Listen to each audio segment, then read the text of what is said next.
Buongiorno a tutti. A nome della provincia di Treviso, ma in particolare del suo presidente Stefano Muraro e del direttore generale Carlo Rappicavoli, vi do il benvenuto a questo evento organizzato in collaborazione con ANCI Veneto e Regione Veneto e il Dipartimento per la Transizione Digitale, nel quale vogliamo fare un po' il punto sull'andamento delle progettualità PNRR sul nostro territorio. Lascio la parola ai colleghi per dare le indicazioni per la giornata. Buongiorno, sono Nicola Freddo dalla Regione del Veneto, direzione ICT. Ci troviamo qui che è il secondo incontro provinciale. Scusate, il secondo incontro provinciale di una serie che faremo anche nelle province di Venezia, Vicenza, Belluno nelle prossime settimane. Rovigo la settimana del 25 luglio. Il calendario vi è stato già distribuito attraverso ANCI che ci aiuta nell'organizzazione.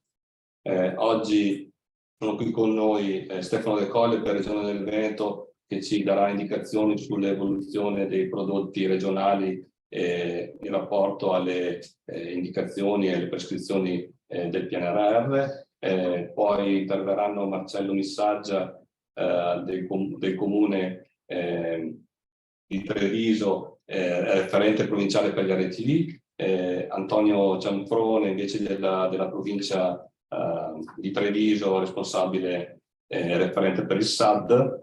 E poi interverranno successivamente per il Dipartimento della Trasformazione Digitale l'area Nord-Est Luigi D'Ambrosio e Stefano Venturino, che ci daranno indicazioni su quelli che sono gli stati di attuazione dei vari bandi del PNRR e alcune indicazioni utili per tutti. Seguirà poi un tavolo di discussione in base alle domande che saranno presentate da remoto per chi si sta collegando o dai presenti. Ringrazio tutti intanto per la partecipazione. Vi do alcune indicazioni di carattere operativo. Usate la chat per dare informazioni, saluti o indicazioni di carattere generale. Invece per le domande e le risposte vi chiedo di utilizzare la sezione in basso vicino alla chat che è stata attivata appositamente, così che i relatori possono rispondere o direttamente per iscritto nella sezione oppure verbalmente quando gli daremo la parola. Intanto grazie ancora per la presenza, do la parola a Stefano De Colle che ci darà lo stato di attuazione dei progetti regionali a riguardo. Grazie Nicola, buongiorno a tutti. Sono Stefano De Colle della Regione del Veneto, direzione ICT e Agente Digitale. Ecco, io mi aiuterò in alcune slide per la presentazione che sto per fare.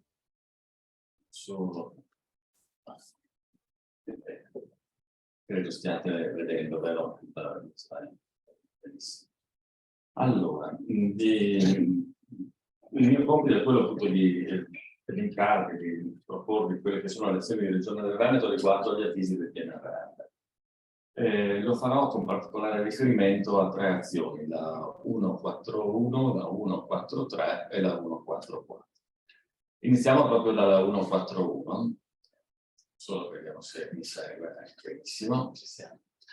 Allora, per quanto riguarda la 141, ma alcune delle cose che sono indicate in questa slide hanno un carattere più ampio, più generale, quello che la Regione sta facendo in questo momento, diciamo così, interessa più ambiti. Allora, il primo ambito è quello che riguarda il fatto di portare in cloud alcune nostre infrastrutture, tra queste anche l'infrastruttura MyPortal, che appunto è il nodo focale per quanto riguarda la 141, ma non solo, perché stiamo lavorando anche sulla piattaforma identità e sulla piattaforma pagamenti, proprio per portare anch'esse in cloud a stretto giro. Quindi proprio in questo momento la volta della piattaforma identità, in questo mese a seguire i pagamenti e subito dopo la parte del cittadino. Ai fini della 141 che cosa stiamo facendo? Abbiamo proceduto ad aggiornare ma porta dalla precedente versione alla versione 3.1, che tiene conto sostanzialmente di quelle che sono le linee guida Developers Italia e tiene conto appunto di tutti i dettami che in qualche modo coinvolgono la specifica misura, e poi entreremo magari nella prossima slide più nel dettaglio su questi elementi. Come Regione poi offriamo la nostra collaborazione agli enti del territorio, non certamente per andare a sopperire quelle che sono le azioni che competono alle aziende ICT, alle quali naturalmente tutti gli enti sono invitati a rivolgersi per quanto riguarda appunto le mansioni che caratterizzano appunto l'apporto di un'azienda ICT, ma siamo comunque vicini appunto agli enti locali, sia in tema appunto di piattaforme di supporto di base, di strumento di base, ma direi anche in tema di strategie per cercare così di definire una visione a lungo termine di quello che è appunto l'apporto regionale in collaborazione anche con gli enti del territorio.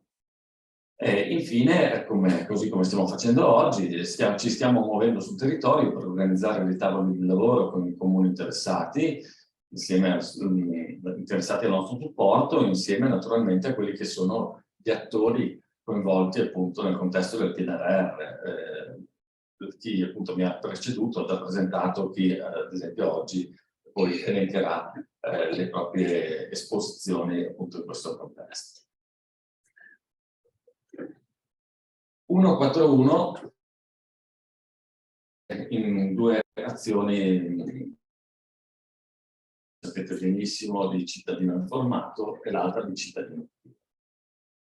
Bene, Regione dal punto di vista del cittadino informato che cosa ha fatto? Ha sviluppato quella che è sostanzialmente il nuovo strumento, perché si tratta a tutti gli effetti di un nuovo strumento, che permetterà appunto di definire il nuovo ambito del CMS atto a predisporre e a presentare poi il sito dell'ente secondo appunto i dettami previsti dalle nuove linee guida. Quindi abbiamo già predisposto questo contesto nuovo, appunto, che è nel porto 3.1.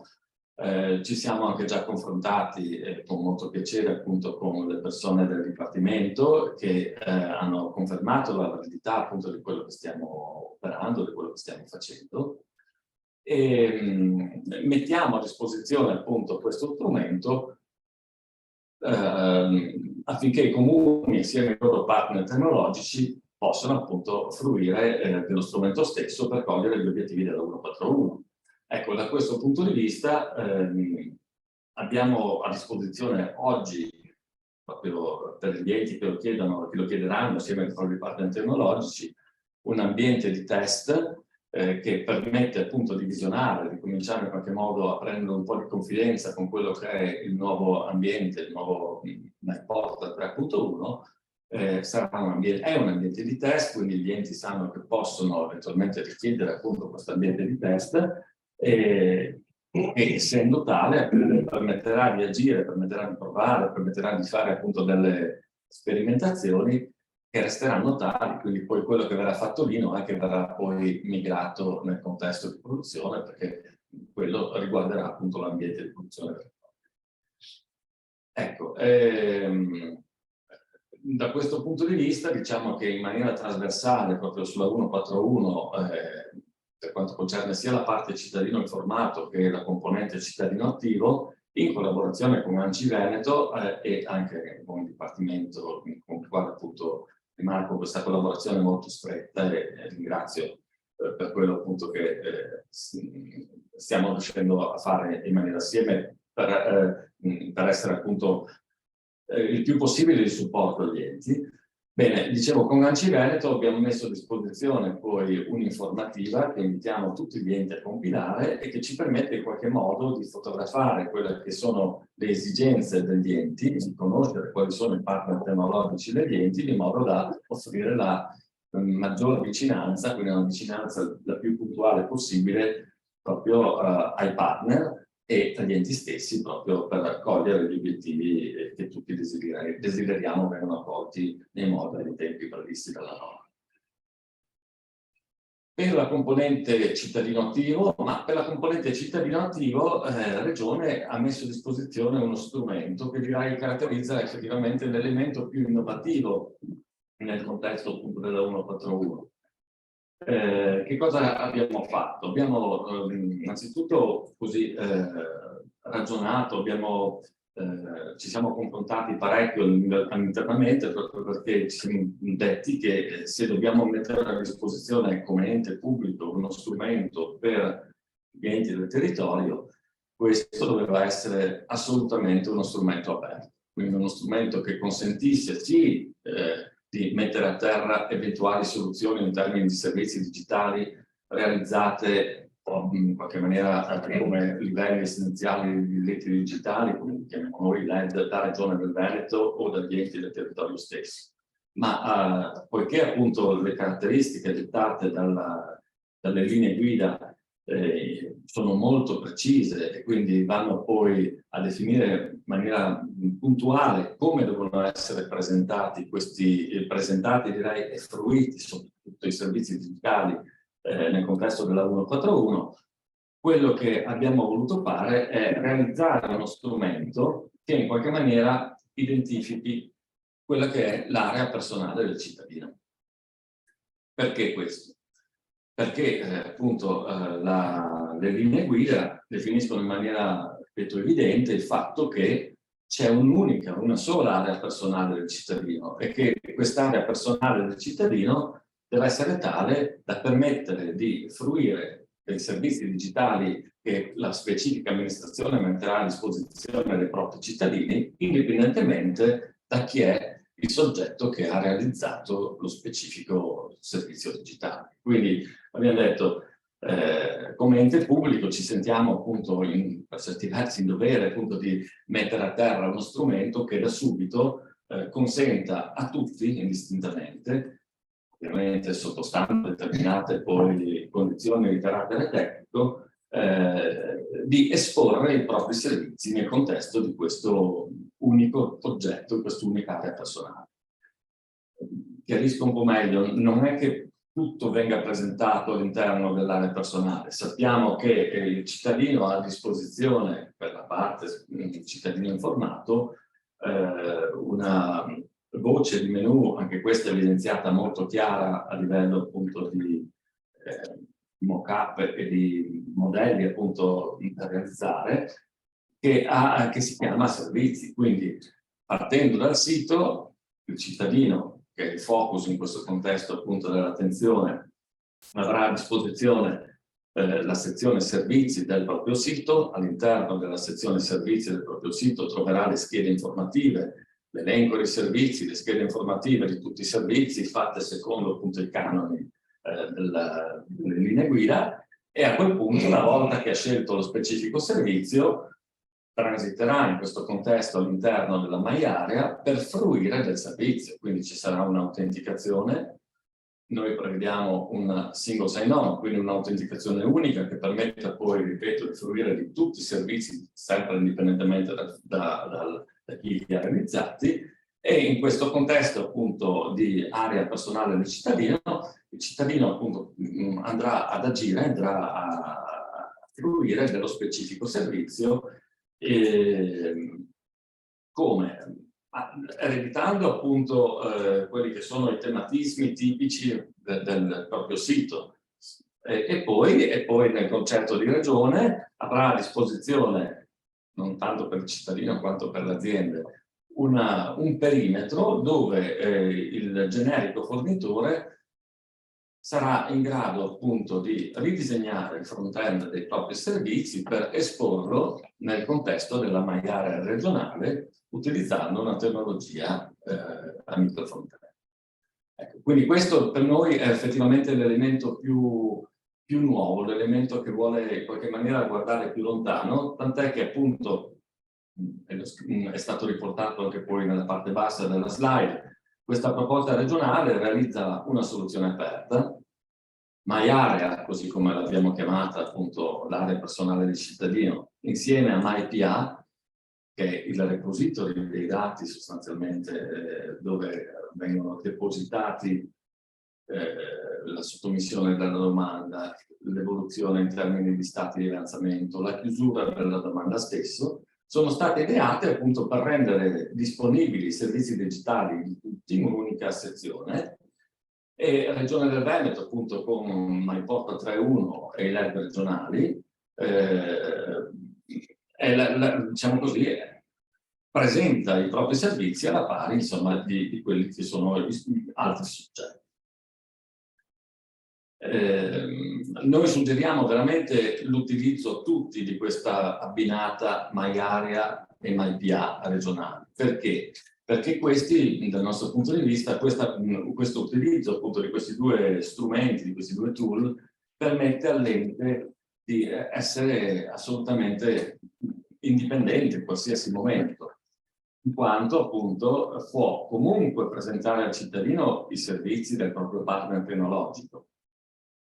Apro una parentesi, lato back office, tra l'altro non ci sono in questo momento considerazioni particolari che dicano il back office deve essere fatto così o deve essere fatto colà. Quindi lato back office, l'operatore dell'ente continuerà a fruire di quello che è il back office messo a disposizione dal soggetto che ha disegnato, sviluppato e messo a disposizione il servizio stesso.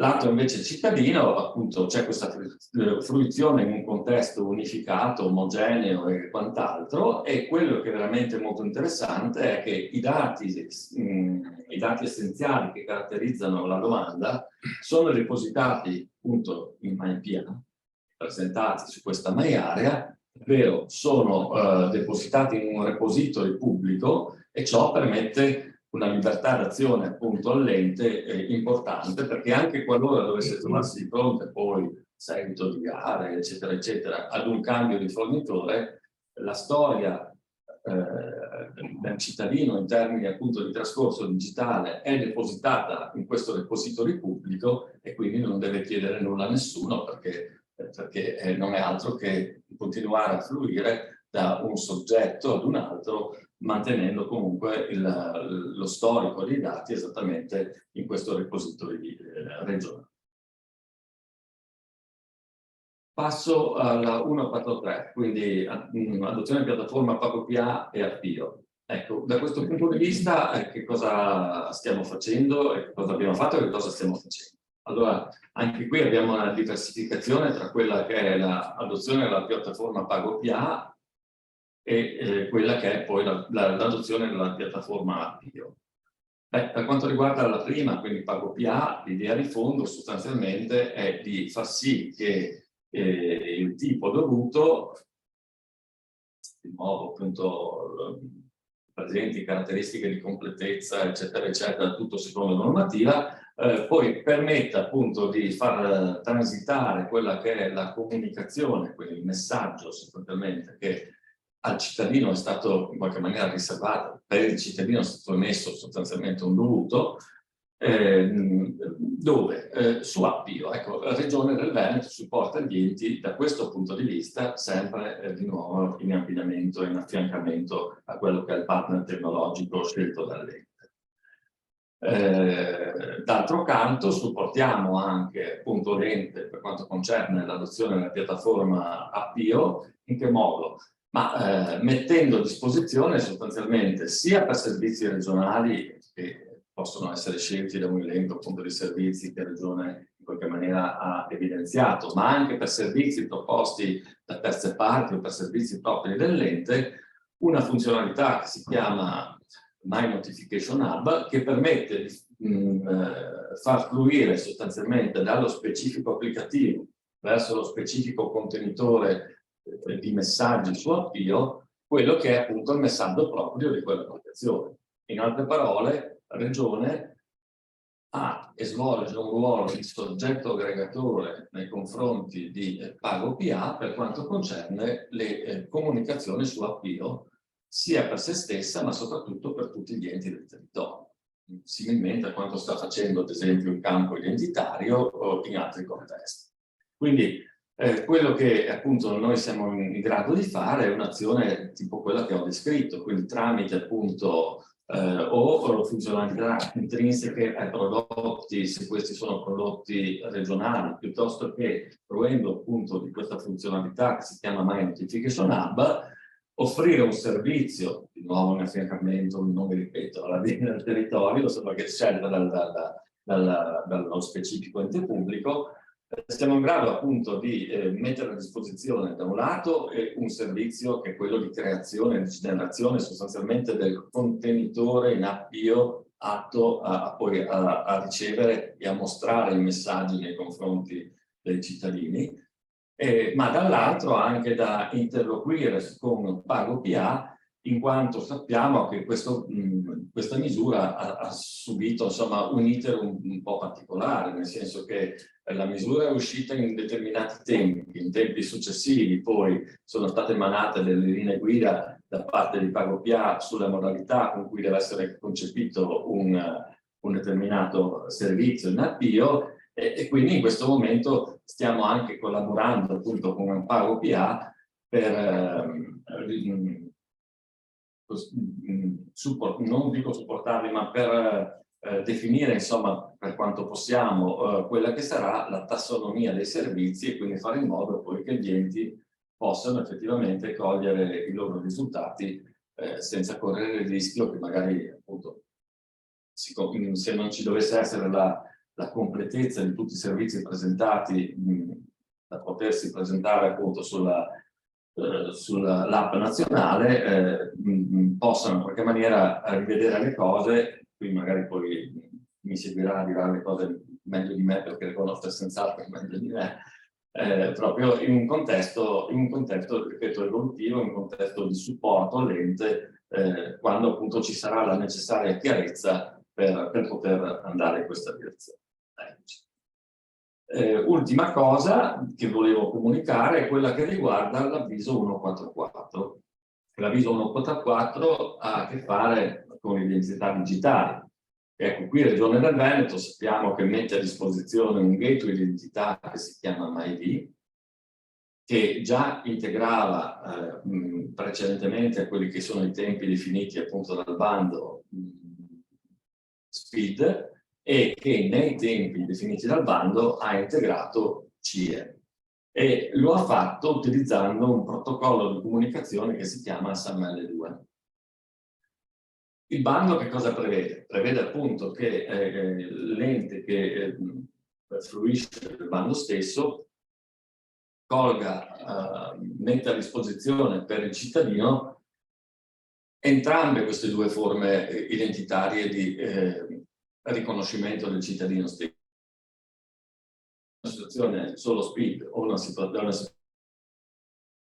ottenga un risultato SPID più CIE in abbinata. Ecco, questo è quello che appunto fa Regione. Come dicevo prima, siamo partiti da SPID, abbiamo integrato nei tempi CIE, quindi il risultato finale sarà SPID più CIE. Come però? Con un protocollo SAML2 per il momento, per tutto un insieme di ragioni tecniche che adesso non sto qui a descrivervi. Di conseguenza, proprio per permettere agli enti di cogliere il proprio obiettivo con la certezza appunto di avere a disposizione tutto ciò che serve nel rispetto appunto dei termini del bando, noi abbiamo suggerito di seguire un percorso di questo tipo. Regione mette a disposizione il gateway, l'ente, questo dice il bando, poiché appunto fruisce di queste opportunità offerte dal gateway tramite un protocollo SAML2, contrattualizzerà con qualcuno appunto quello che è un corso di formazione sul protocollo IDC. Su questo per esempio la stessa ANCI Veneto ha già proposto e sta riproponendo corsi di formazione proprio su OIDC e poi appunto con la collaborazione degli account manager del Dipartimento che danno indicazioni molto molto puntuali, andranno a presentare tutta quella che è la documentazione per riuscire a portare in asseverazione la propria integrazione. Quindi io non mi dilungherei di più, aggiungo solo che ovviamente non è che Regione si fermi qui, cioè MyD non è un oggetto statico, un oggetto fermo che non evolve e non evolverà. Noi stiamo già collaborando in maniera da sempre, in maniera molto molto stretta, in particolare per quanto riguarda il core di MyD, con un identity provider che è l'unico identity provider pubblico a livello nazionale, che è l'Epida. Ecco, con l'Epida in questo momento stiamo realizzando quella che è l'integrazione verso CIE con il protocollo Open Connect. Ma ripeto, dovendo dare delle certezze in questo momento agli enti, visto che l'integrazione non sarà senz'altro disponibile prima dell'autunno, la strada che abbiamo indicato proprio come una strada che sicuramente porta i risultati auspicati adesso, già da adesso, è quella che vi ho appena descritto. Ecco, io mi fermerei qui, se poi ci sarà qualche cosa lo approfondiremo casomai nella sezione domande e risposte. Grazie Stefano. La Regione del Veneto naturalmente non è da sola, abbiamo già detto che questi incontri sono fatti in collaborazione con ANCI e il team territoriale del Dipartimento, ma accanto a questa organizzazione da tempo Regione del Veneto ha costituito la rete Veneta per la trasformazione digitale, che è poi formata dalla rete di responsabili per la transizione digitale, delle autorità urbane, dei soggetti aggregatori per il digitale e della consulta di piccoli comuni. Sono qui adesso con noi Marcello Missaggia, che è referente per la rete degli RTD, e poi seguirà un intervento di Antonio Gianfone, che ci farà delle considerazioni generali sull'interazione tra i prodotti regionali e i progetti che sono stati realizzati nell'ambito dei SAC. Mi puoi accompagnare? Sì, prego.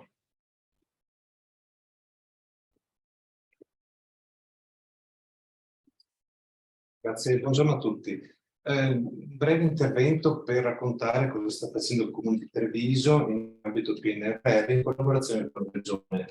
Grazie a Stefano Del Colle per il supporto molto importante che si dà nell'attivazione di questi progetti.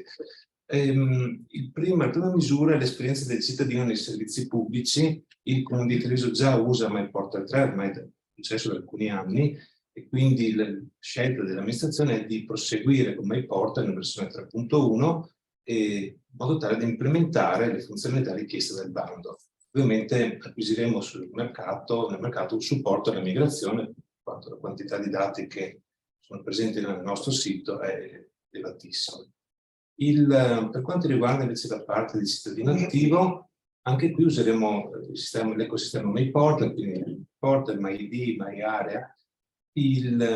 Abbiamo già un'esperienza forte, importante di sviluppo come coordinamento delle aree urbane di Treviso, Padova, Vicenza, Verona, Montebelluna, nell'ambito del progetto MyCity, nel quale abbiamo sviluppato oltre 40 servizi in 3 macro aree tematiche. Quindi l'idea è di proseguire questo tipo di sviluppo in collaborazione con altri enti. I servizi che abbiamo scelto di implementare sono la richiesta di accesso agli atti, la pubblicazione di matrimonio, il permesso di occupazione del suolo pubblico, l'iscrizione in corsi di formazione, l'iscrizione all'asilo nido e il permesso di parcheggio per residenti. Questo è anche un appello: se altri enti hanno indicato questo tipo di servizi, c'è interesse nel collaborare per fattorizzare i costi e le fatiche dello sviluppo. Questo per quanto riguarda la misura 141. Per quanto riguarda la misura 144, noi già utilizziamo MyID, quindi intenzione di continuare a usarlo e estenderlo anche la parte di carta d'identità. Ecco, queste un po' le considerazioni che abbiamo fatto, quindi intenzione di continuare con la collaborazione con la Regione e di collaborare con gli altri enti del territorio.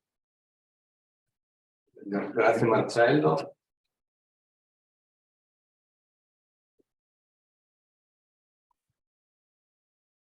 Direi di passare la parola ad Antonio.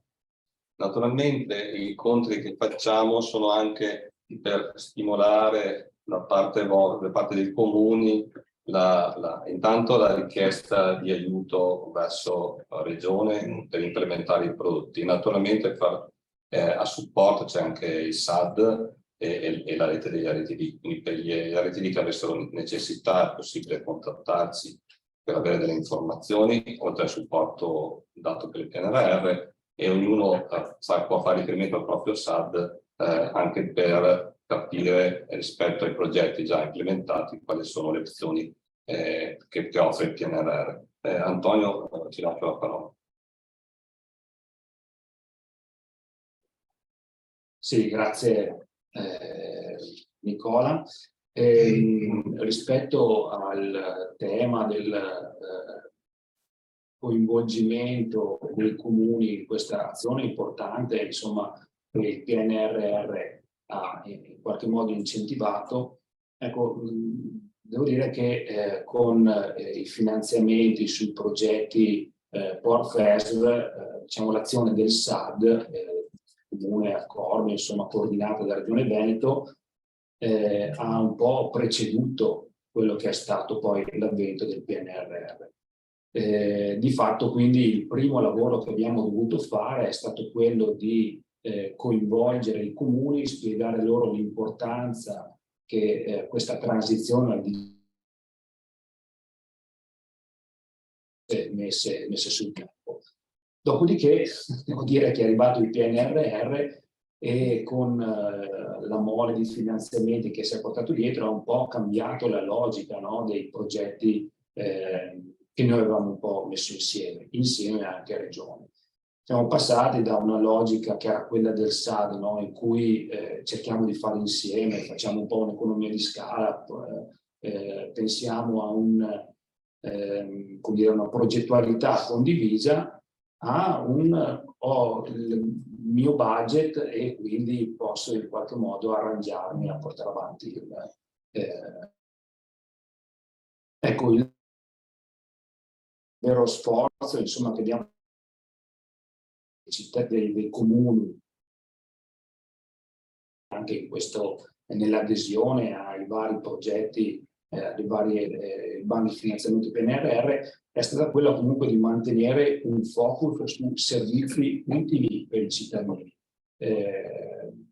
Quindi in questo senz'altro la proposta e lo sforzo fatto da Regione Veneto è uno sforzo che mi viene da dire è uno sforzo vincente, insomma, soprattutto nel lungo periodo.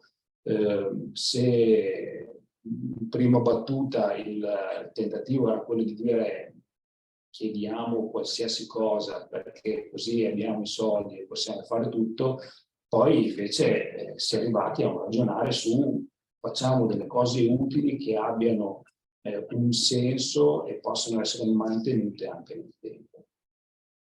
Un altro problema che siamo dovuti un po' trovare a smarcare nel primo tempo, penso alla primavera dello scorso anno, con i primi avvisi del PNRR, è stato quello di aiutare i comuni a uscire un po' dal problema del doppio finanziamento, ovvero alcune cose che erano state finanziate prima, poi col progetto Agire, prima ancora con il Fondo per l'Innovazione, andavano in qualche modo a sovrapporsi a quelle che erano le misure proposte dal PNRR. Ecco, anche questa è stata una mediazione importante fatta tra enti, SAD Regione e comuni, e mettendo in mezzo anche le software house che agivano sul territorio.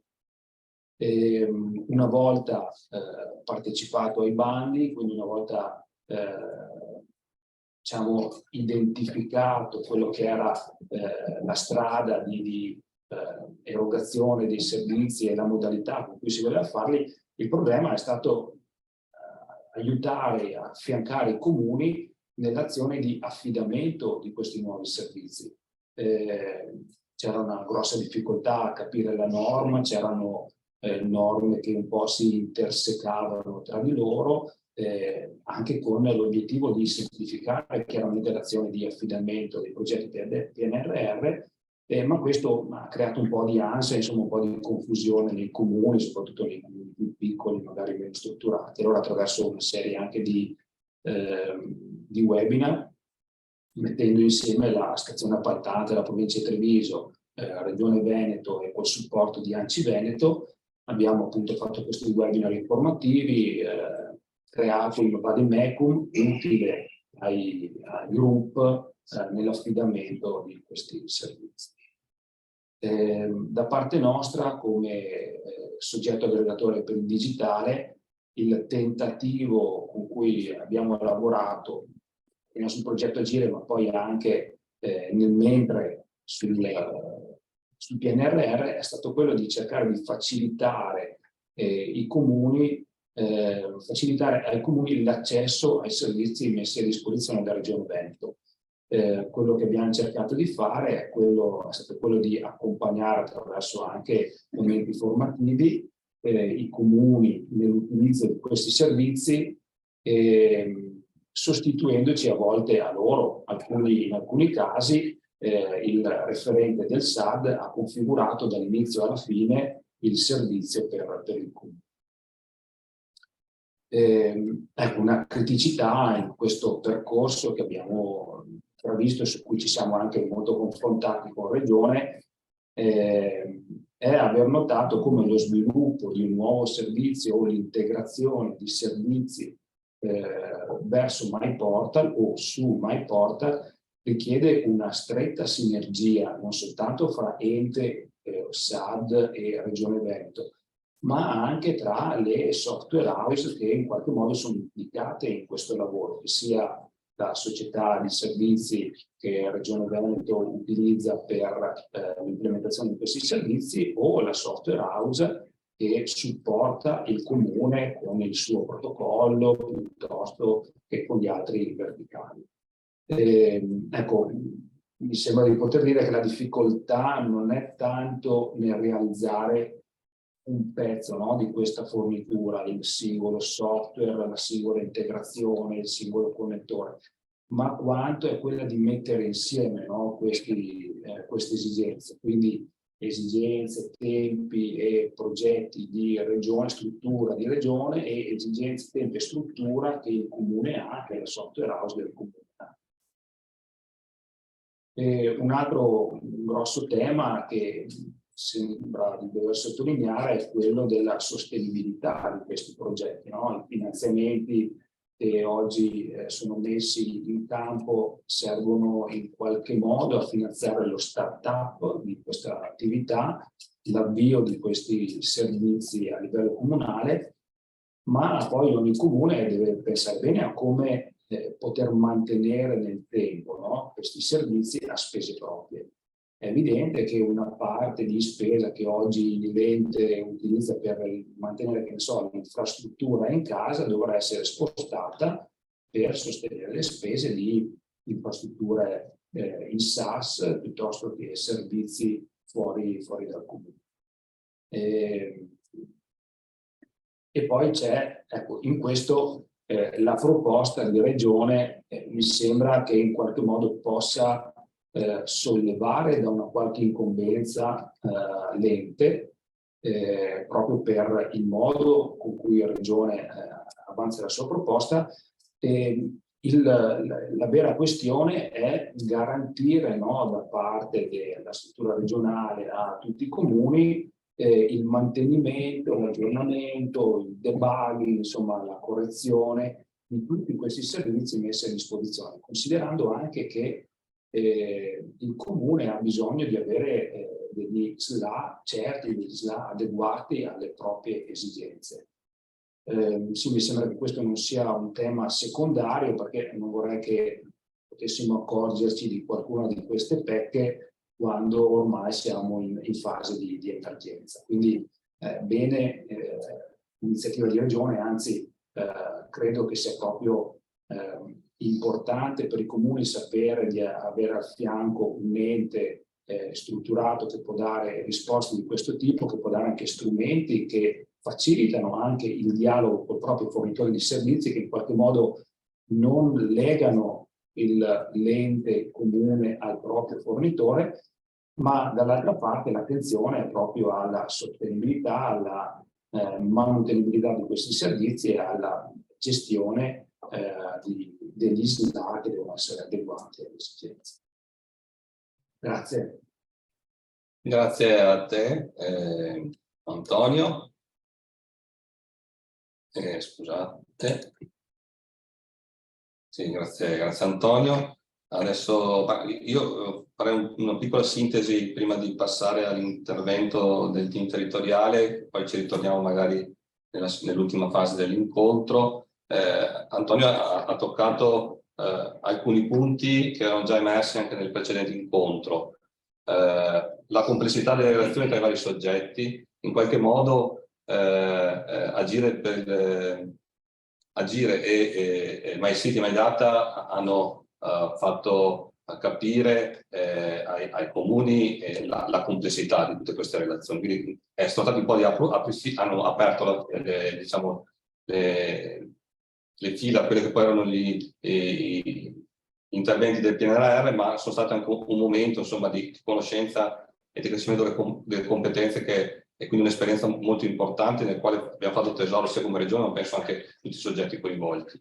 L'altra cosa, il tema della sostenibilità, sicuramente importante, risorse che arrivano adesso, ma poi dobbiamo pensare come sostenere i progetti nel futuro, la collaborazione, e non possiamo fare nulla da soli. Se pensiamo come singolo comune di poter risolvere tutti i problemi, tutte le implicazioni e le richieste delle linee del piano triennale, perché poi questo è il nostro faro, è il piano triennale, non tanto i progetti PNRR, sarà difficile e quindi dobbiamo cercare la collaborazione con gli altri.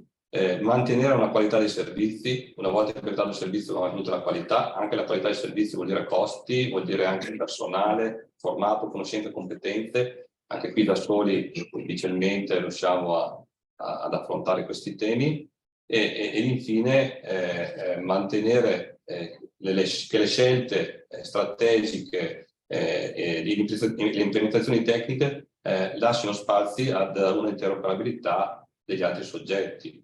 Non avere una chiusura del sistema, deve essere un sistema aperto, interoperabile, con codice aperto a tutti a cui possono partecipare sia i soggetti pubblici ma anche tutte le aziende del territorio che ci aiutano ad affrontare i problemi della transizione digitale.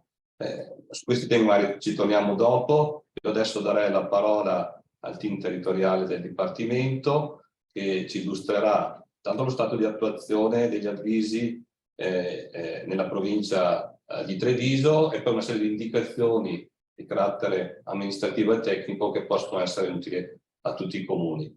Lascio la parola quindi all'account manager Luigi D'Ambrosio e poi seguirà il Technical Implementation Manager Stefano Venturino. Prego Luigi.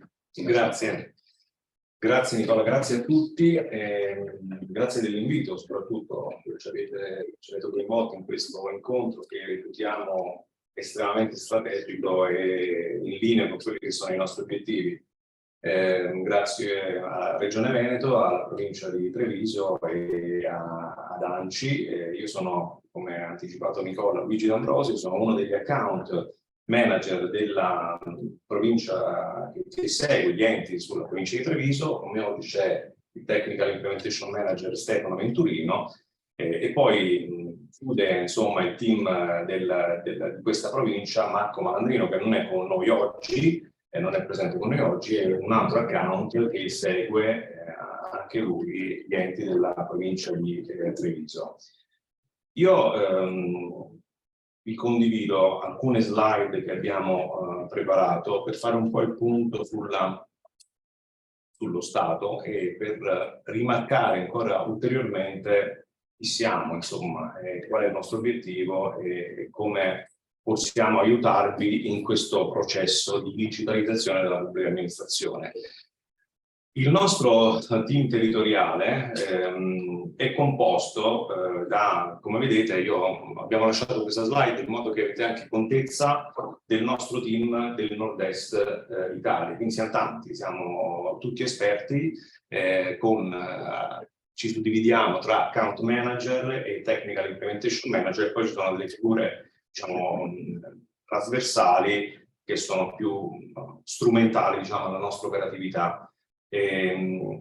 Come vedete in questa descrizione, l'account manager, ci tengo a precisare questa cosa in modo che, sempre per rafforzare ancora di più quello che è il nostro obiettivo, il nostro ruolo, è il riferimento degli enti per tutto il processo di digitalizzazione, accompagna l'ente in tutte le fasi dall'adesione al completamento del progetto.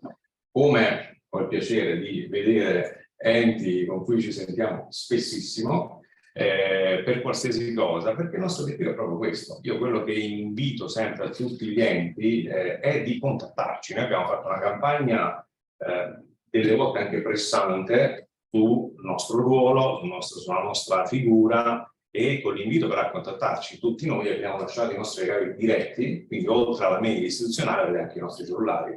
Importante, perché il nostro ruolo è non farvi sbagliare in questa fase.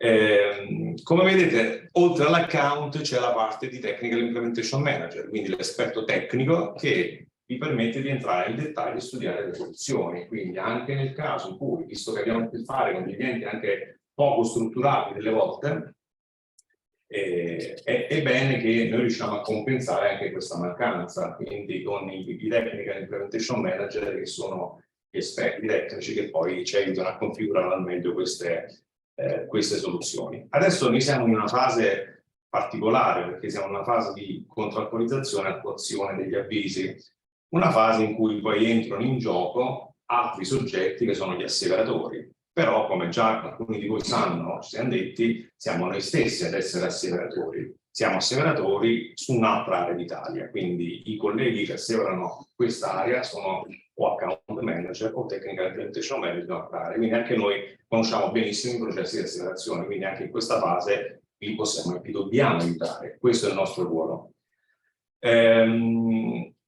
Vado avanti. I numeri.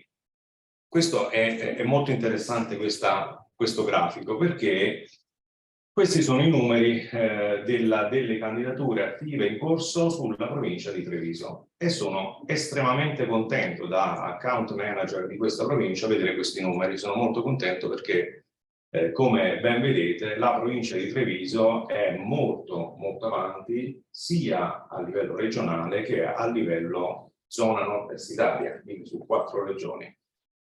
Devo dire, avendo esperienza personale nella gestione con voi, con gli enti, che si lavora molto bene, cioè siete molto reattivi, molto preparati, supportati da professionalità anche importanti, e questo è una cosa che poi, voglio dire, chiude il cerchio rispetto a questa riunione. Non a caso c'è provincia, regione, ANCI che vi aiuta in questo supporto, e i risultati si vedono.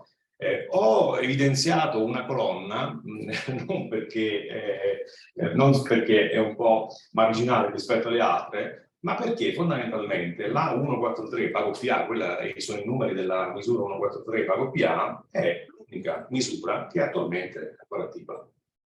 E questo è una cosa per la quale è interessante fermarci a ragionare. Questa misura è l'unica aperta, ha una scadenza che è 4 di settembre. Noi abbiamo intenzione di contattarvi nei prossimi giorni proprio per capire, valutare con voi l'incremento di questa misura. C'è ancora spazio, secondo noi, su questa misura per muoversi, per candidare. Quindi aspettatevi che vi contatteremo a brevissimo nei prossimi giorni, per ragionare, dunque aiutarvi a capire se ci sono ancora delle opportunità da prendere al volo su questa misura. Estremamente interessante, guardateci, perché è da analizzare. Lo stato di attuazione, io vi riporto come vi dicevo prima, le evidenze in questa fase, quindi siamo nella fase di contrattualizzazione / completamento delle attività. Quindi non parlo di candidatura iniziale e quant'altro, che la conoscete bene, ormai i numeri sono molto importanti, come abbiamo visto. Quindi dall'ingaggio dei fornitori al completamento delle attività, al monitoraggio dell'asseverazione. Come sapete, come avete visto, con chi poi ci sentiamo molto spesso, noi vi aiutiamo a monitorare questi processi, anche nel caso in cui vi passa di mente, vi c'è successo qualcosa, non c'è Stefano, vedo che sorride, manca, mi sono perso una PEC, qualche comunicazione strana, diciamo che noi vi aiutiamo, ci sentiamo parte integrante insomma dell'ente. Il nostro obiettivo, ripeto, è quello di portarvi a termine dell'assicurazione e di farvi digitalizzare. Questo è il nostro obiettivo, quindi ci preoccupiamo di questo. Riporto alcune FAQ che sono, diciamo, un po' argomento quotidiano che sento dagli enti. Proroga il cronoprogramma, sono arrivato all'ultimo, mi sono dimenticato, come faccio? Posso fare una proroga? Sì, sapete le regole quali sono, fino a 30 giorni si può prorogare in autonomia, la piattaforma prende in autonomia, in automatico, si possono fare anche delle ulteriori proroghe, ma vanno giustificate, quindi ho chiesto la giustificazione, abbiamo parlato tante volte con tutti, e poi invece si possono fare anche delle proroghe, diciamo, superiori ai 30 giorni, vanno sempre giustificate con una lettera sottoscritta dal rappresentante legale dell'ente e quant'altro. Fornitore esterno, sapete bene, insomma, tutte le attività, tutti i servizi possono essere incaricati o a un fornitore esterno o nel caso di servizio svolto in economia a personale interno. In questo caso vanno fatti degli addendum contrattuali e va specificata un po' tutta la procedura.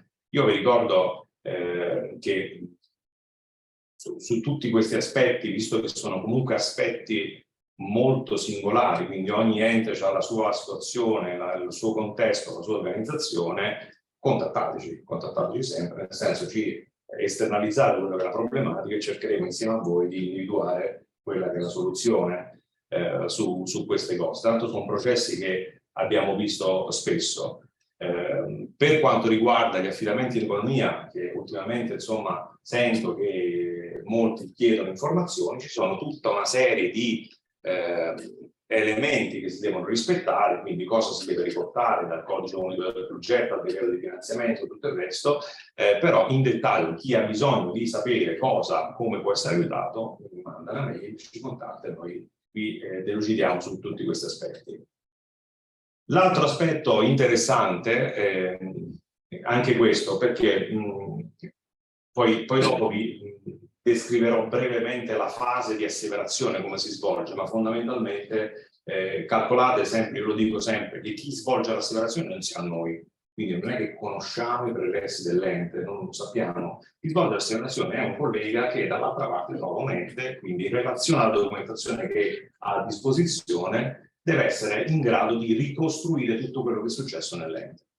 Delle volte però vedo che alcuni enti, che noi gestiamo, sapete, comuni, scuole, ASL, alcuni enti caricano della documentazione che non è dettagliata rispetto a un processo, mettono una banale stipula NEPA dove c'è appena scritto forse il nome della soluzione, ma non riesco a capire né lo stato di migrazione né da dove sono partito e quant'altro. È ovvio che come assicuratore terzo faccio fatica a riuscire a capire, è impossibile. E non a caso noi abbiamo fatto cosa?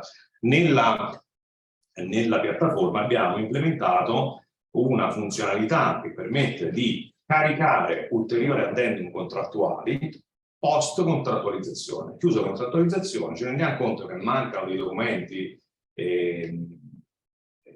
perché non sono esausti. Io posso tranquillamente caricare in addendum contrattuale. Io dico sempre, qualcuno si ricorda bene, anche caricarne in più non è un male, forse caricarne in meno ci fa perdere tempo di più, perché cosa succede? Arriva in fase di accelerazione, unità di missione inizia a chiedere dei chiarimenti in relazione a questi processi. Quindi andiamo a trovare il documento, se lo troviamo, se no poi dobbiamo fare una determina di ricognizione o qualcosa del genere, perdiamo tempo utile a fare altro. Quindi ce l'abbiamo quei documenti, c'è un processo, c'è un affidamento, mettiamo la documentazione, tutto quello che è. Poi in più non dice niente nessuno, in meno iniziamo a chiedere chiarimenti, no? Quindi è la cosa che consiglio un po' a tutti. Questo è il discorso velocemente come funziona la parte dove ci troviamo adesso, nella maggior parte che è la parte di asseverazione tecnica amministrativa. L'asseverazione ha in due fasi, c'è un'asseverazione tecnica che viene gestita da noi, da tutti i team territoriali. In questo caso, come vi dicevo, sono i colleghi dell'area nord-ovest che asseverano su di noi. E la parte tecnica va in asseverazione, il collega che ce l'ha in carico fa l'asseverazione, se è tutto positivo non mi contatta, non mi scrive niente, non mi chiede chiarimenti, se c'è qualche documentazione mancante, qualche processo che non è chiaro, mi contatta. Questo nei casi in cui parlo di 143, 144, quindi misure che non hanno necessità di verifica sincrona, mentre nel caso della misura 1.2 sapete bene che è necessaria una verifica sincrona, quindi sarete contattati, sarà pianificata una videoconferenza, l'asseveratore dovrà verificare tutti i servizi che siano congrui rispetto a quello che è stato presentato, che siano attivi in SAS e tutto il resto. È una videoconferenza che poi sarà registrata. Quello è un passaggio obbligatorio per questa cosa. Una volta finita l'asseverazione tecnica positiva, va in gestione, vi ritorna indietro la palla. Di solito è una cosa che noi facciamo sempre, quindi vi arriva una notifica in piattaforma, ma noi vi avvisiamo fondamentalmente, guardate che l'asseverazione tecnica è stata superata, pertanto adesso potete richiedere l'erogazione del finanziamento e quindi c'è un passaggio da fare. Dopo questa richiesta che si fa in piattaforma, si deve richiedere perché molti non la richiedono, vedono un'asseverazione positiva e non si rendono conto che c'è da fare un altro step, lo step 5, no? Dopo richiesta questa erogazione, tutta la candidatura va al vaglio dell'unità di missione del Dipartimento. L'unità di missione controllerà la parte amministrativa, quindi quello che dicevo prima, termini, affidamenti, che ci siano un po' tutti. Se non vi chiede, l'unità di missione non vi chiede chiarimenti in merito, si va avanti e va in liquidazione. Insomma, questo è il processo di asseverazione. È ovvio che molti mi chiedono i tempi, quali sono di asseverazione? Dipende da tante cose, dipende dal momento, dipende dalla complessità della candidatura, da quanti documenti ci sono, se è completa anche a livello di documentazione presentata e quant'altro. Questo è il processo dove ci troviamo adesso. Ribadisco certificato di regolare esecuzione che va messo nella step 5, che nel momento in cui si richiede l'erogazione del finanziamento. Ribadisco, fate riferimento a noi, siamo qui non per controllarvi ma per aiutarvi, questo è quello che dico sempre. Fate riferimento a noi che noi vi indichiamo le strade, diciamo, migliori, e nei casi in cui si intercetta un errore di candidatura, una problematica, cerchiamo di intercettarlo e di aiutarvi a trovare la soluzione quando si può, insomma, questa cosa qua. Io per la mia parte direi che ho finito, passo la parola al collega Stefano Venturino, Technical Implementation Manager, che vi dettaglierà poi i processi che vi aspettano, ci aspettano nelle prossime fasi di asseverazione e controllo.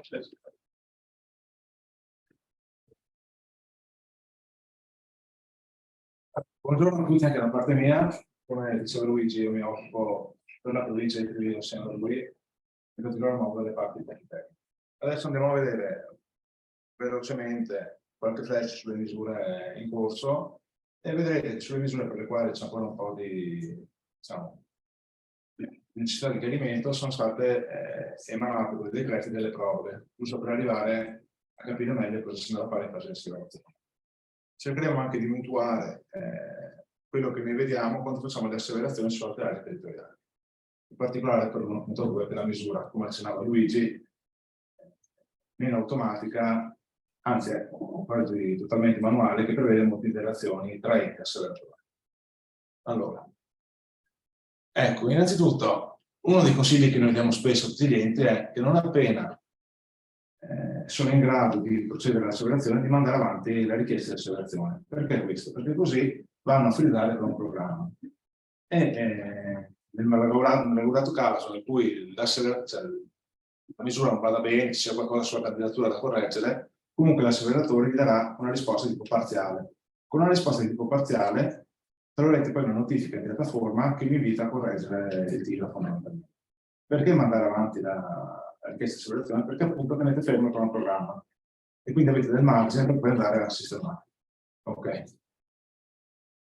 Bene, sull'141, come diceva prima Stefano De Colle, ci sono due stream fondamentalmente. C'è la parte cittadino informato e la parte cittadino attivo. Per la parte cittadino informato È a disposizione, la vedete qua anche nei link della scheda, un'app che consente al fornitore e all'ente stesso di valutare se il sito fondamentalmente è compliant o no alla maggior parte dei criteri. Allora, l'applicazione è in continua evoluzione. Ad oggi l'80-90% dei criteri vengono verificati con l'app, quindi tipo con controllo tipo automatico, e il restante con controllo tipo manuale. Con Luigi abbiamo già passato in rassegna alcuni comuni e quando un comune si ritiene pronto ci può chiamare e noi diamo anche un'occhiata già subito se il sito è a posto, quantomeno per la parte cittadino informato. Per la parte cittadina attiva attendiamo l'emissione dei manuali, in realtà che siamo molto secche, poi da verificare cosa non è. Al momento ci sono solo delle linee guida, però non è molto chiaro ancora cosa è bianco e nero alla fine della selezione. Ok, per l'143 che si sviluppa su PagoPA, su Appio, come diceva Luigi, è uscito un altro bando con scadenza a settembre.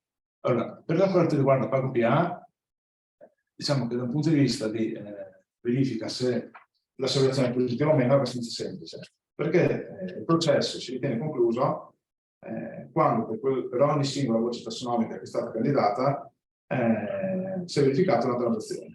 E al tempo stesso ovviamente non ci deve essere un doppio finanziamento di quella voce tassonomica. Per che riguarda, qua appunto ribadiamo che c'è un nuovo avviso, quindi magari tutti gli enti qua nel Trevisano, nella provincia che sono dubbiosi, ci possono contattare e valutiamo se è il caso di fare da farsi. Per che riguarda l'Appio, come dicevo prima, a seguito dell'emissione di un manuale di servizi proprio breve marzo, che ha un po' scombussolato la procedura inizialmente prevista, col decreto 92 del 2023 è stata messa una proroga di 120 giorni per i termini di contrattualizzazione e completamento delle attività. Questo perché deve consentire all'ente di verificare la coerenza del nome del servizio con la candidatura manuale. Tanto è vero che il processo si ritiene concluso per essere positivo quando le richieste di pubblicazione sono approvate da PagoPA e i servizi sono visibili nell'app. Ecco. Sfruttate questi giorni di prova. Per l'145, la piattaforma notifica digitale, sapete che bisogna pubblicare due tipologie di atti amministrativi, una della quale tassativamente è il codice della strada, la violazione del codice della strada. Anche qui, in attesa di manuali assicurativi più stringenti, c'è stato col decreto 101 del 2023 sono state estesi con un programma di 3 mesi per la parte di contrattualizzazione del fornitore e di 2 mesi per la parte di completamento dell'attività. Sull'131 al momento le API che si possono sviluppare sono quelle per cui è previsto lo stacco di un token, mentre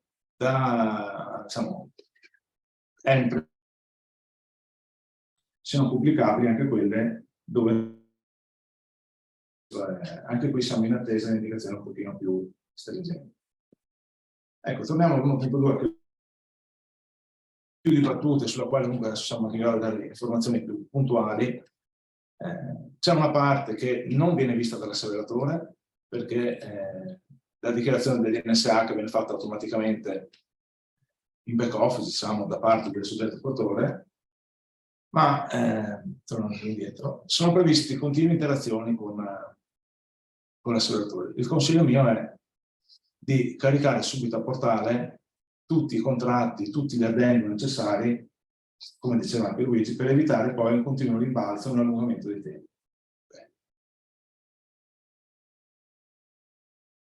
Bene, questa slide non deve essere, non vuole fare terrorismo psicologico, ma cosa vuol dire? Vuol dire che al di là della fase asseverativa, io faccio, un collega dell'altra area geografica che fa l'asseverazione tecnica, poi voi chiedete a UTM la parte amministrativa e chiudete il ciclo, sono previsti controlli a campione anche di dettaglio da parte del Dipartimento sulle contrattualistiche candidate e anche sulla funzionalità del servizio, perché i servizi che vengono finanziati devono stare a terra e funzionanti per almeno 5 anni. È ovvio che se c'è una evolutiva può essere modificato il servizio, però se ho candidato nell'1.2 servizio demografico Stato civile, il servizio demografico Stato civile deve essere verificabile, operativo per 5 anni in cloud. Questo è molto importante perché rischia di far decadere tutto il finanziamento. In ultima, diciamo che le normative che riguardano l'informatizzazione dei servizi degli enti pubblici, compresa anche la parte del PNRR, sono vincolate anche a quello del CAD e l'AGI, quindi mi raccomando, candidate sempre tutti, cioè mettete in piattaforma a maggior ragione i contratti, che soprattutto sono trasparenti, in ordine tale da evitare futuri possibili problemi. Siamo qua a disposizione. Niente, questo è tutto. Io vi ringrazio e passo la parola. Grazie Stefano. Beh, ci sono un paio di domande che sono arrivate. La prima è quanto sono lunghi i tempi per l'asseverazione per la misura 1.2, perché per alcuni sono più di 6 mesi che risultano in verifica. Allora, rispondo io e qua vado a mutuare con l'esperienza mia di asseveratori sull'area geografica del nord-ovest. Allora, dal momento in cui il soggetto produttore si dichiara pronto ad essere asseverato, l'ente viene assegnato ad un collega. Questo collega non ha una scadenza fissa su come gestisce l'asseverazione, sta in base alla sensibilità sua e al suo carico di lavoro. Dipende anche da come è strutturata la richiesta di finanziamento nuovo, perché ce ne sono alcune che sono estremamente ordinate e lineari, altre che invece sono molto disarticolate. Il primo passo comunque è un contatto telefonico, tendenzialmente da parte dell'asseveratore verso l'ente, nel quale oltre a presentarsi per aver preso in carico l'asseverazione per quell'ente, chiede e avvisa che gli verrà mandata una tabella per la compilazione del forum di migrazione. Una volta che viene mandata questa tabella, diciamo che la palla torna all'ente che deve provvedere con l'ausilio anche del fornitore alla valorizzazione di questo documento. Io poi posso portare esempi di comuni che ci mettono qualche giorno e comuni che ci mettono mesi. Poi dipende poi dalla sensibilità anche al carico di lavoro del comune stesso. Una volta che il comune ritorna con questo documento, l'assevratore verifica che non ci sia necessità di produrre addendum ulteriori integrazioni, e capite che questo time consuming non è pago più se c'è la transazione su e poi c'è un momento di video call. Nella video call si devono andare a verificare tutti i servizi che sono candidati, e anche lì se il comune ha candidato pochi servizi, tendenzialmente il referente informatico che segue la procedura riesce a gestirli. Qualora invece ci siano molti servizi e anche diversificati, il referente del comune ha bisogno appunto di uno staff di interni, insomma, una per la parte demografica, una per la parte di contabilità, che dia una mano. Cioè, capite bene che organizzare tutto questo richiede tempo. Quindi da una parte sta l'asseveratore a cercare di fare il più possibile, dall'altra parte al comune e i dipendenti del comune. Quando ci sono in mezzo le persone, le cose non sono automatiche come altre misure. In questo caso sembrerebbe che la palla sia, diciamo, del dipartimento. Sono stati contattati, sì. Se loro sono candidati, non hanno mai ricevuto neanche una telefonata, una mail, sì. Diciamo che possono stare, però se sono l'ente nostro, ci possono contattare, noi riusciamo a capire, e l'invito è che ci scrivano, che scrivono l'invito, insomma, e in qualche maniera noi contattare l'account. Sì, noi riusciamo a capire. Noi vediamo anche da portale c'è stato già associato una serie di problemi. Quindi consiglio a contattate l'account manager per avere chiarimenti. Le slide come la registrazione saranno messe a disposizione al termine dell'incontro fra un paio di giorni nel portale MyExnet e nel canale YouTube di Regione del Veneto, per cui le troverete a disposizione. Misura 1.4.3 Pago PA. Con lo spacchettamento di alcuni dovuti sono stati individuati ulteriori 6-7 dovuti di interesse. È sufficiente la normale richiesta di attivazione dovuto a RDE o sono necessari ulteriori passaggi.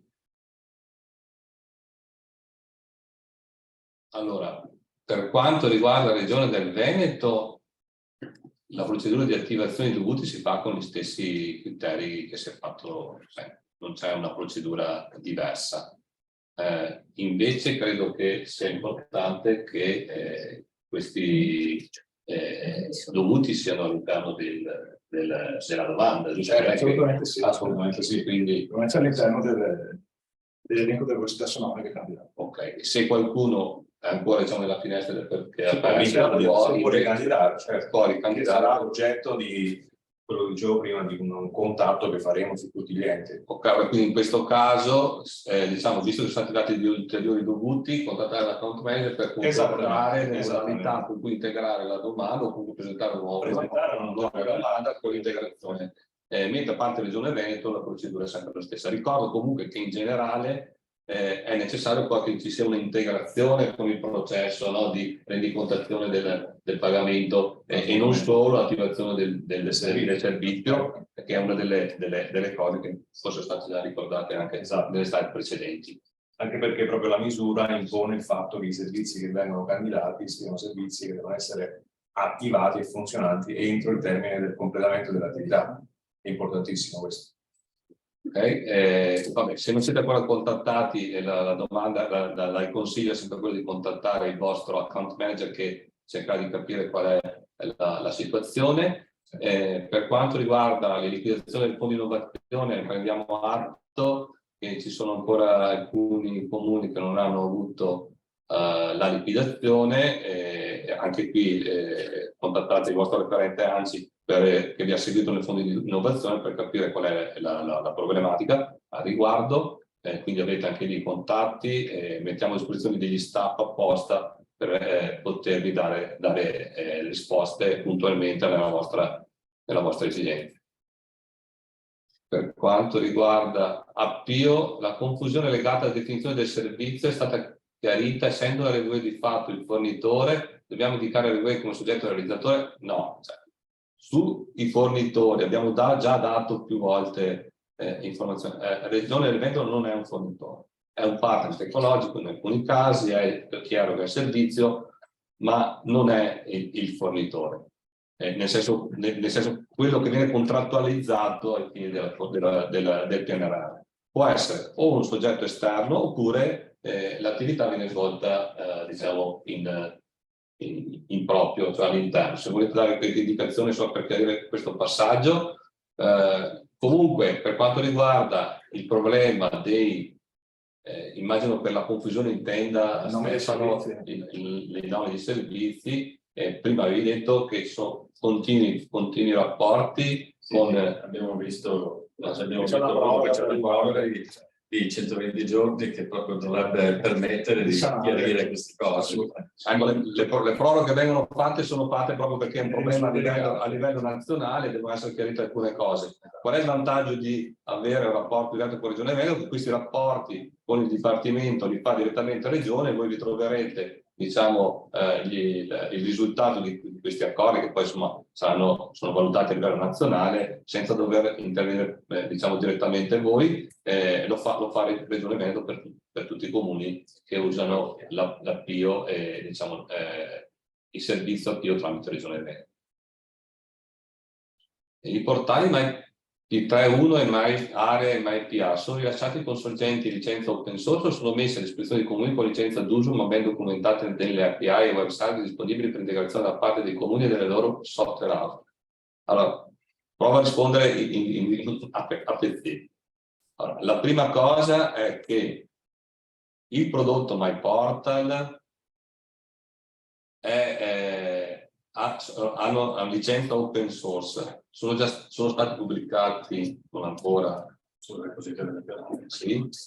Allora, non sono ancora stati pubblicati nel repository nazionale, è un percorso anche questo perché il codice sorgente va modificato, nel senso ripulito di alcune informazioni per poter essere reso pubblico. L'abbiamo già fatto per MyExtranet, l'abbiamo fatto per MyPay, adesso a seguire ci saranno gli altri rilasci.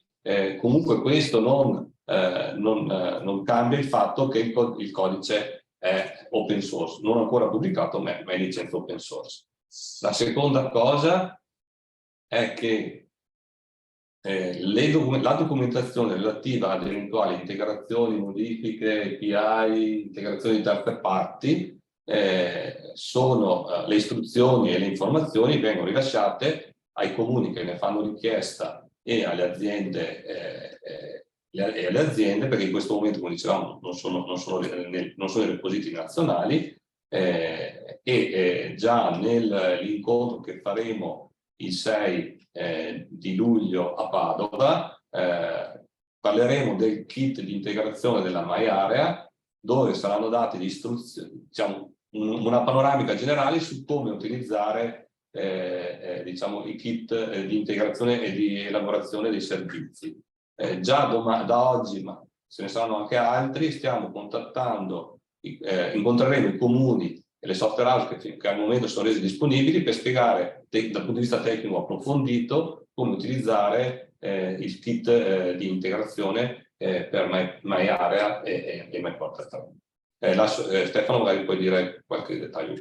No, aggiungerei solo che su questo, che per quanto riguarda il software, in particolare vista la domanda specifica, il software è comunque tutto disponibile in maniera assolutamente così pronta per gli enti che ne fanno riferimento sul repository regionale, su SPAC, quindi un repository regionale che si chiama SPAC, sviluppo partecipato, offerta collaborativo, quindi sia tutto il software che riguarda MyPortal, quello che riguarda i servizi realizzati in regione, e ora quello che stava dicendo anche il collega per quanto concerne il kit sostanzialmente di integrazione su MyArea, lo stiamo mettendo a disposizione, ripeto, nativamente proprio su questo repository, in attesa appunto che quelli che sono poi dei tempi necessari a pubblicare tutto quanto anche sul repository nazionale. Quindi il codice sorgente diciamo, è open source, non è un repository pubblico, è un repository di Regione del Veneto che si chiama SPAC, ed è chi fa parte della comunità SPAC basta fare una richiesta a Regione del Veneto tramite Sì, dipende dai casi. Ho indicato la mail cluster.myportal, poteva subito. Ok, quindi cluster.myportal, in quel caso verranno rilasciate poi le credenziali per accedere a SPAC con le istruzioni e anche la possibilità per chi ne volesse anche di scaricare dei Docker dell'intera applicazione, quindi su questa massima disponibilità e trasparenza da parte di Regione del Veneto. È stato comunicato che sarebbe erogato a breve, ancora a novembre 2022. Gli risponderò io, gli scrivo. Ok, riguarda sempre del visto. Ok. La misura 141, adeguamento servizi LED, esempio, siti mai dati. Cosa è previsto? Se poi Stefano riprendere quello che era stato detto nel 141 cittadino attivo, a questo caso siamo, quindi la Regione del Veneto che cosa mette a disposizione? Allora abbiamo detto, mette a disposizione gli ambienti per integrare i servizi che sia. Per quanto riguarda i servizi regionali, ha estrapolato da quello che è l'elenco contenuto appunto negli allegati, nell'allegato 2 del bando del PNRR, ha estrapolato una dozzina circa di servizi che saranno servizi appunto in parte servizi di pagamento, in parte servizi di carattere generale, che la Regione stessa andrà ad adeguare, sta adeguando ai fini appunto del bando stesso. Ecco, anche su questo siamo in contatto stretto appunto con le persone del Dipartimento e abbiamo già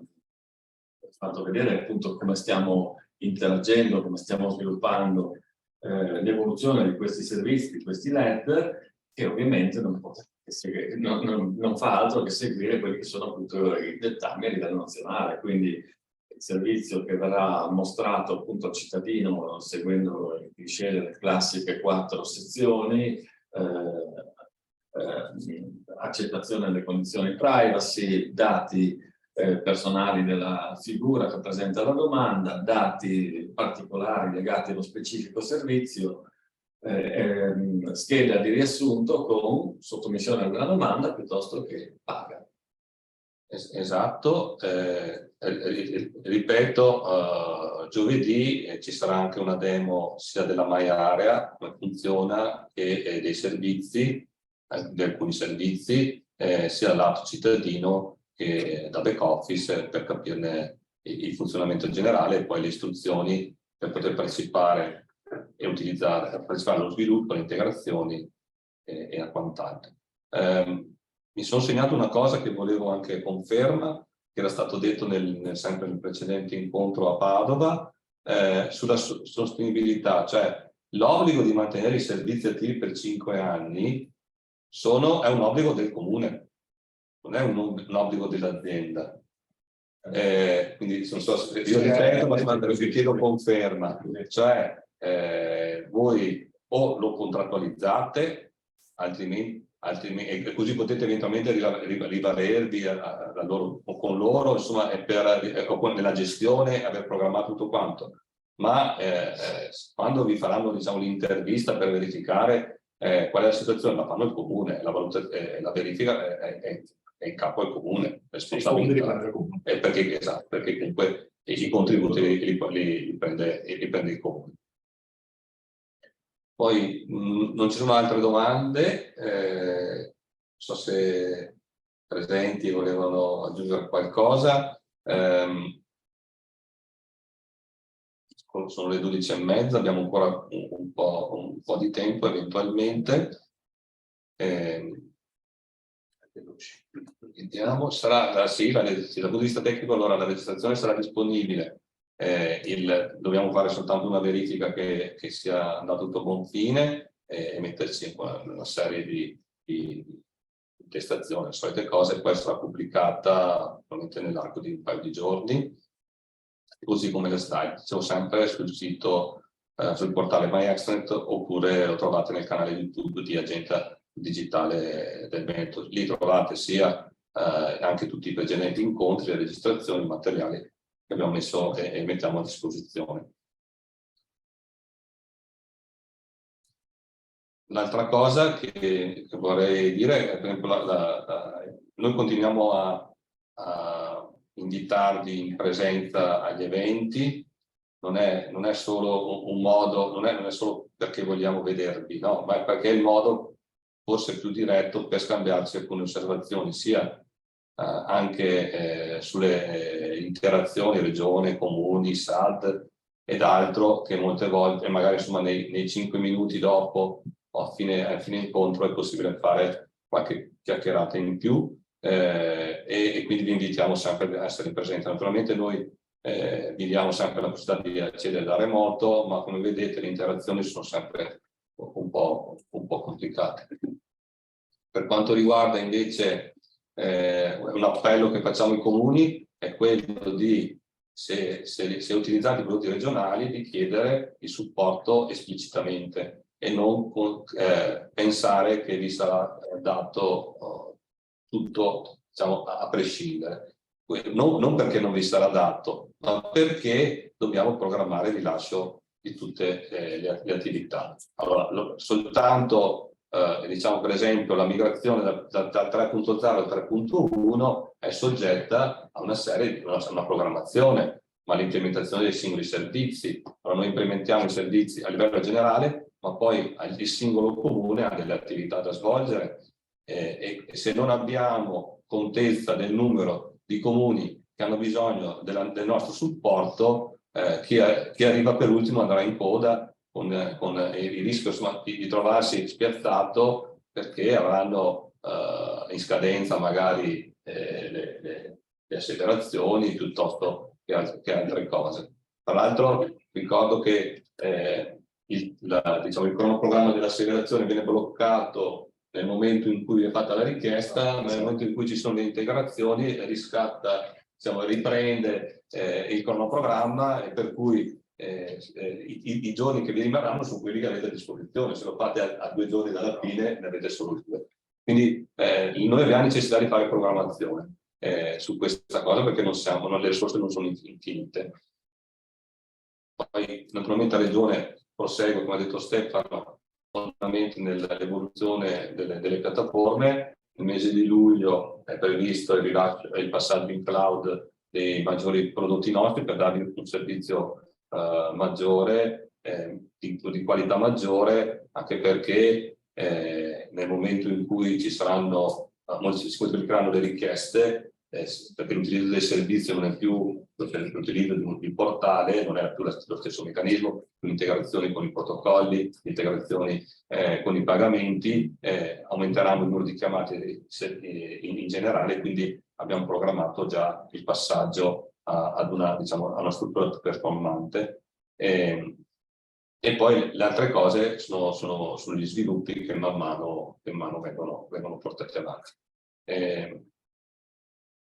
Io direi che se non ci sono altre domande, intanto ringrazio chi non è ancora, diciamo, a video, ma è qui dietro le nostre spalle, che è poi il responsabile del team territoriale del Dipartimento, Marco Rimoldi, che coordina tutti i team diciamo, provinciali.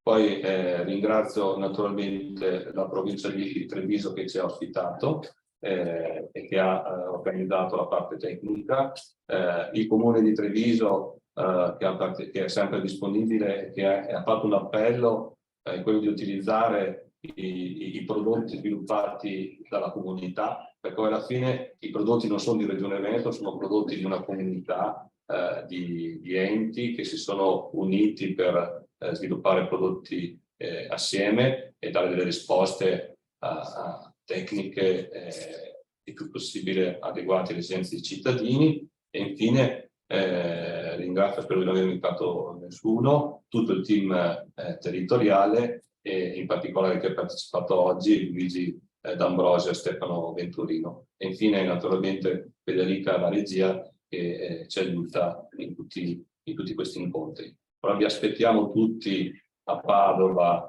giovedì.